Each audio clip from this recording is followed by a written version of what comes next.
Ho, ho, ho. Black Santa here, and I just want to wish you all a Merry Christmas, Happy Hanukkah, Happy Kwanzaa, and a Happy Festivus. I just have one wish before I get off and make these deliveries. Can we please bring back chimneys? I mean, I can't fit through a doggy door, and I cannot remember everybody's codes for these smart houses. And ring doorbells, well.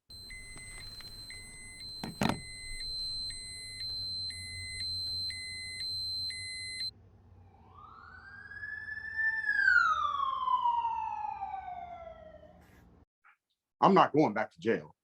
And one more thing. Can you please stop leaving me whole milk? You know I'm lactose intolerant. You think if the elves, after they make all them toys, they want to clean up my...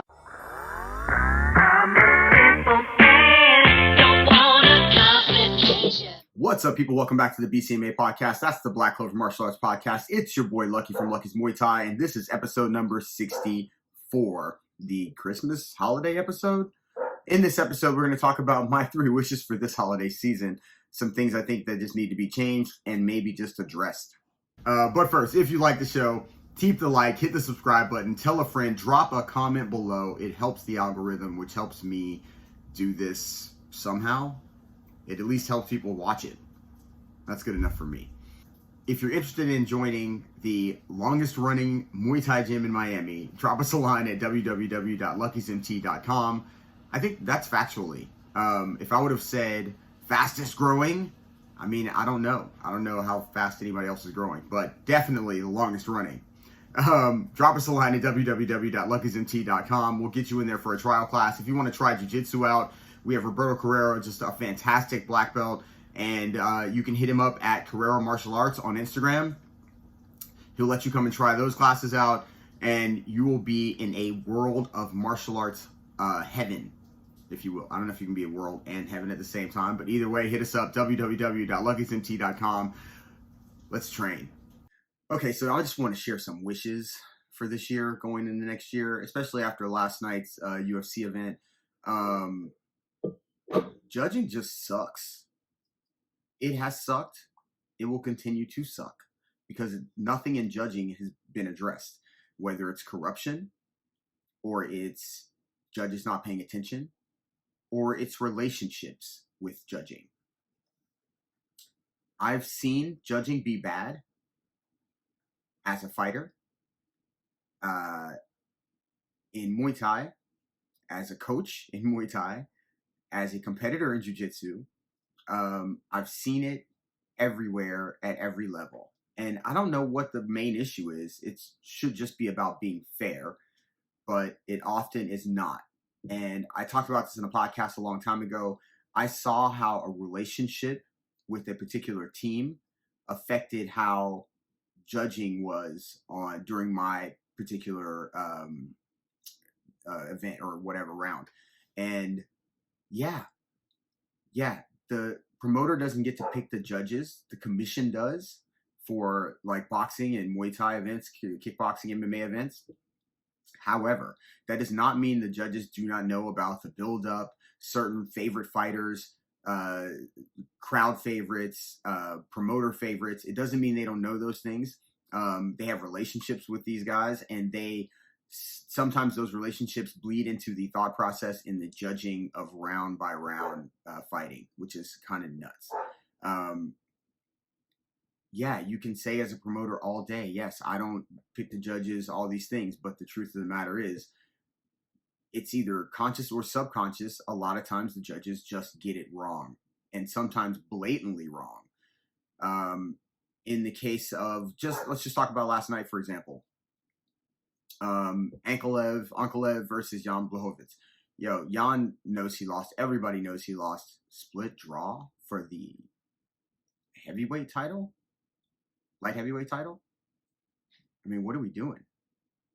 You're going to leave the light heavyweight title on the table and call this a split draw when one man basically controlled and won soundingly? I don't know, man. I don't know what that is.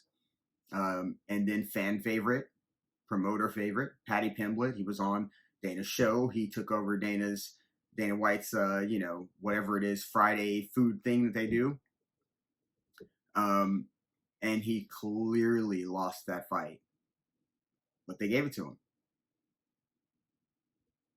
I don't know. I mean, this is across the board. And what's funny is, MMA, because there's so many finishes and ways to finish and things that can happen, it's hard to really determine what the judges are looking at, but sometimes it's just outright blatant. And it's starting to become more common in MMA. It's definitely there in boxing. We've seen it year after year, but something has to be done. I don't know if MMA, they need to add a half point system or if they need to add more judges. I don't know, but, or longer rounds. So there are potentially more finishes. I really don't know. In boxing and other sport, I mean, obviously money's a big issue. I mean, some of the rounds, the scored rounds are just mind blowing. So, and nothing's being done. Nobody's being held accountable. So, yeah, I mean, they say don't take it to the refs, to the judges, but like that's the judge's job. So I don't know, man. I'm not into the judging. I think some judging needs to be changed. And obviously, last night proved it, and we've seen it many, many, many times before. So that's my number one wish on the list. Please, MMA, Muay Thai, kickboxing, boxing, fight gods, do something about the judging in these fights. It really ruins the experience. Just saying. All right, number 2. Can we get kickboxing and Muay Thai to become more normal in the U.S.? Because it feels like jiu-jitsu now is starting to overtake kickboxing and Muay Thai. Like, it seems to be becoming the norm, and MMA gyms as well. And what I mean by that is, when I first started doing this, the general sentiment with people that you met was, I don't want to see guys rolling around on the floor together. And that was things they would say when watching the UFC. If somebody was doing a lot of lay and pray and, it wasn't a lot of action, even if they were just using great jiu-jitsu and whatever, they'd be like, I don't want to see people rolling around together. I don't want to see two men doing that, rolling around together. I heard this so many times for the first 5 to 7 years that I started like training and competing and doing Muay Thai and doing a little bit of jiu-jitsu. But now I hardly ever hear that. And now there's jiu-jitsu gyms everywhere and MMA gyms everywhere. And as a caveat to the gym, they offer a Muay Thai class or two or a kickboxing class or two. And usually they are subpar.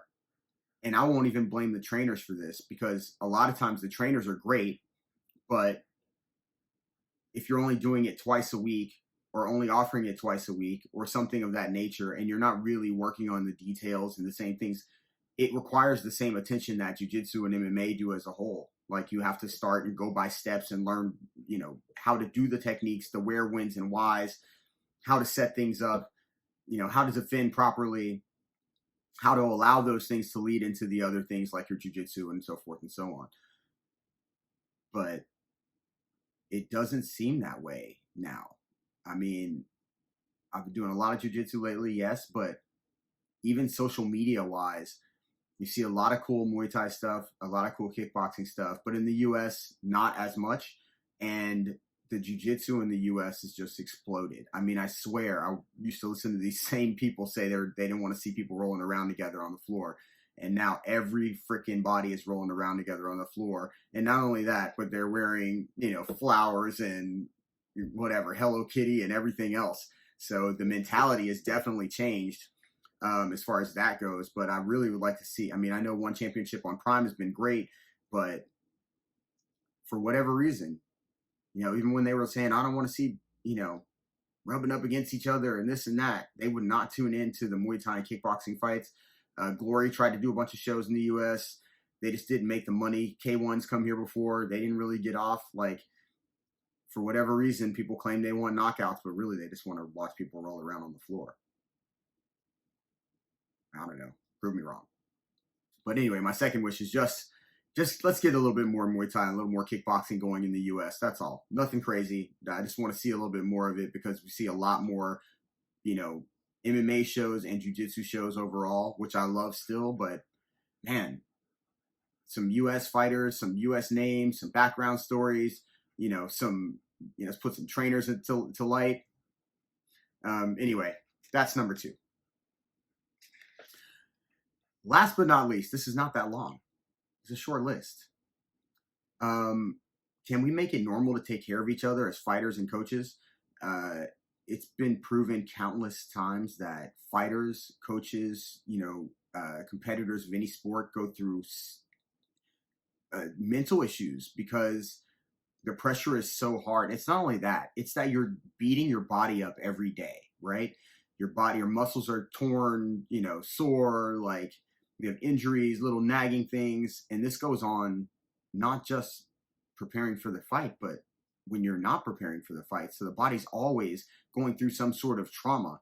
And that affects people mentally, whether, they want to necessarily believe it or not. This is a real thing. So it doesn't have to be like something's happening in your life, bad relationship, family issues.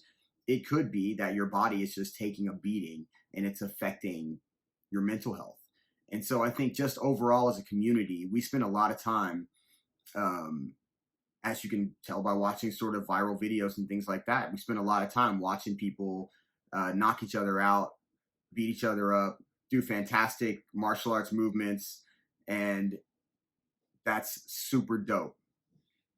And I think we talk about mental health a little, but we really need to bring it into the forefront and make sure that, if we can, gyms that are big enough should have a mental health expert on board. Why not?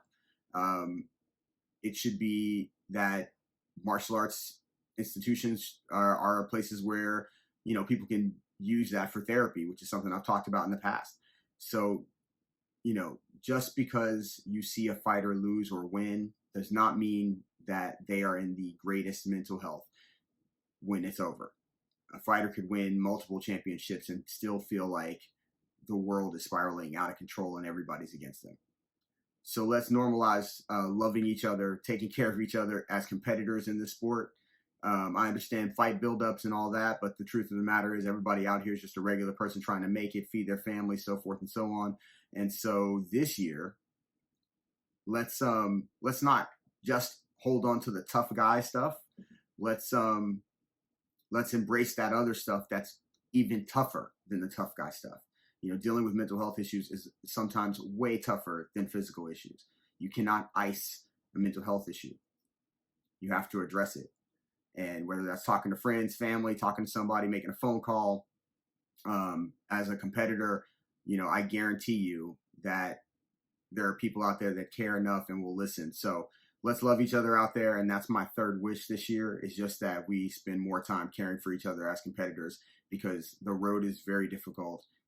People don't realize how difficult, and there are very few people that make it to the upper echelon of any of these sports.